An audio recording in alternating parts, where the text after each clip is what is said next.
മാന്യപ്രേക്ഷകർക്ക് എൻ്റെ പ്രണാമം.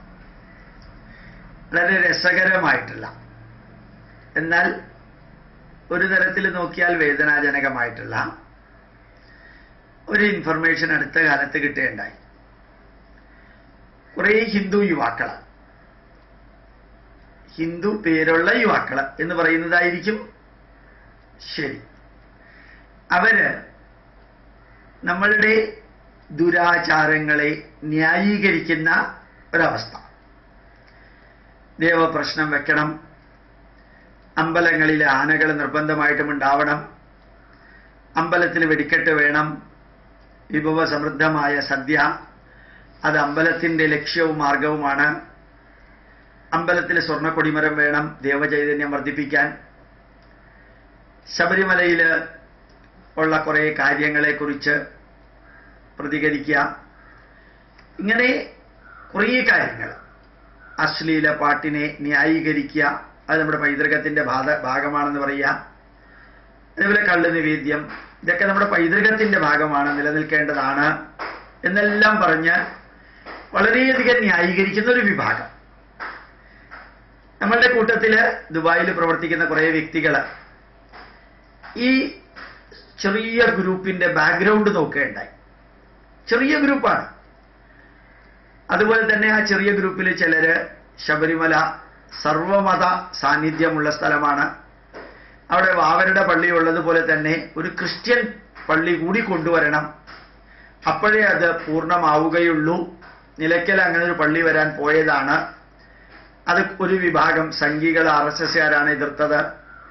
അവിടെ എല്ലാ മതക്കാർക്കും വരാനുള്ള സർവമത കേന്ദ്രമായി മാറ്റണം എന്നുള്ള ന്യായീകരണവും ഇതിനകത്ത് കണ്ടപ്പോൾ എല്ലാ കാര്യങ്ങളും പരിശോധിക്കാൻ ഒരു വിഭാഗം യുവാക്കൾ ശ്രമിച്ചതിൻ്റെ പരിണത ഫലം എന്ന് പറയുന്നത്, ഈ ചെറിയ ഗ്രൂപ്പ് ഇമെയിലുള്ളവര്, അവരുടെ ഫേസ്ബുക്കിൽ കമന്റ് എഴുതുന്നവര്, അവരെല്ലാം ഈ ചെറിയ ഗ്രൂപ്പാണ്, ഞാൻ വീണ്ടും വീണ്ടും ആവർത്തിക്കാൻ കാരണം വലിയ ഗ്രൂപ്പല്ല, ആ ചെറിയ ഗ്രൂപ്പിലെ 3-4 പേരുടെ ഗ്രൂപ്പ്, എനിക്ക് തോന്നുന്നു പരമാവധി 5 പേര്, അവർ ശരിക്കും ക്രിസ്ത്യൻസ് ആണ്.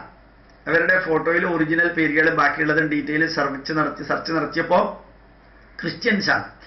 പക്ഷേ ഹിന്ദു പേര് വെച്ച് ഹിന്ദു ദുരാചാരങ്ങളെ ന്യായീകരിച്ച് ഹിന്ദുക്കളിൽ കുറേ കൺഫ്യൂഷൻ ഉണ്ടാക്കിയിട്ട് ഹിന്ദുക്കൾ തന്നെ ഇതുമാതിരിയുള്ള കാര്യങ്ങൾക്ക് സപ്പോർട്ട് ചെയ്യുന്നു എന്ന് വരുത്തി തീർക്കാൻ ഉണ്ണികൃഷ്ണൻ, നീലകണ്ഠൻ, ഭട്ടതിരി, നമ്പൂതിരി, GK നായർ, KG, പിഷാരടി തുടങ്ങിയ അൺയൂഷ്വൽ പേര് വെച്ച് ക്രിസ്ത്യൻസ് തന്നെ നമ്മുടെ ദുരാചാരങ്ങളെ ഹിന്ദു പേരിലൂടെ ന്യായീകരിക്കുമ്പോൾ ഹിന്ദുക്കൾക്ക് അതൊരു ഒരു തരത്തിൽ ദുഃഖത്തിനോ കൺഫ്യൂഷനോ കാരണമാവും. നമ്മുടെ ഇടയിലുള്ളവർ തന്നെയാണ് ഈ ദുരാചാരങ്ങളെ ന്യായീകരിക്കുന്നത്, നമുക്ക് എന്ത് ചെയ്യാൻ സാധിക്കും എന്ന വിധത്തിൽ ഉള്ള ഒരു opinion, negative opinion creation against the supporting the superstition in the name of supporting Hindu Dharma. Hindu ധർമ്മം, സനാതനധർമ്മം, അതിനെ സപ്പോർട്ട് ചെയ്യുന്ന രീതിയിൽ ദുരാചാരങ്ങളെയൊക്കെ സപ്പോർട്ട് ചെയ്യുന്ന.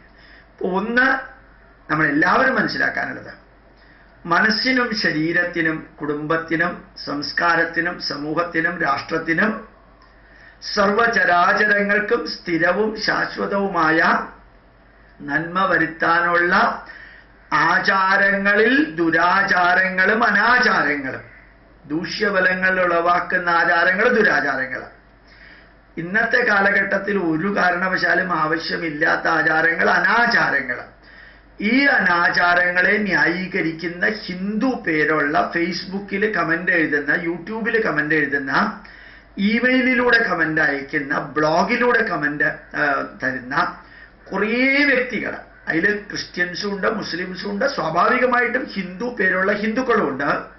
ഹിന്ദു പേര് താൽക്കാലികമായിട്ട് ഇമെയിലിന് വേണ്ടി ക്രിയേറ്റ് ചെയ്തിട്ട്, അല്ലെങ്കിൽ ഫേസ്ബുക്കിന് വേണ്ടി അക്കൗണ്ട് ക്രിയേറ്റ് ചെയ്തിട്ട് കൊടുക്കുന്ന ക്രിസ്ത്യൻസും മുസ്ലിംസും ഉണ്ട് എന്നുള്ളത് ഓർമ്മിക്കട്ടെ. പ്രതികരിക്കാനോ പ്രതിഷേധിക്കാനോ അല്ല, പലപ്പോഴും ദുരാചാരങ്ങളെയും അനാചാരങ്ങളെയും ഹിന്ദുക്കൾ ന്യായീകരിക്കുന്നു എന്ന ധാരണയുണ്ടാക്കാൻ വേണ്ടി ശ്രമിക്കുന്നവര് ഹിന്ദുക്കളല്ലാത്തവരാണ് എന്ന് തെളിവ് സഹിതം ഇന്നലെ എനിക്ക് കുറേ പേര് ഇമെയിൽ അയച്ചപ്പോൾ ഞാൻ അവരോട് പറയേണ്ടായി, നാളെ തന്നെ ഞാനത് യൂട്യൂബിൽ കൊടുക്കാം. ഏത് നന്മയും ഏത് തിന്മയും ചെയ്യാനും എല്ലാവർക്കും സ്വാതന്ത്ര്യമുണ്ട്.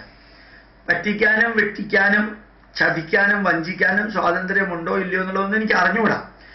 പക്ഷെ പറ്റിക്കുന്നുണ്ട്, ചതിക്കുന്നുണ്ട്, വഞ്ചിക്കുന്നുണ്ട് എന്ന് തിരിച്ചറിയുമ്പോൾ അത് മറ്റുള്ളവരെ അറിയിക്കാനുള്ള ഉത്തരവാദിത്വം നമ്മളെ പോലെയുള്ളവർ ഏറ്റെടുക്കുകയാണെങ്കിൽ അത് വളരെ പെട്ടെന്ന് വൈറലായിട്ട് തന്നെ അത് പ്രചരിക്കുകയും വേണം.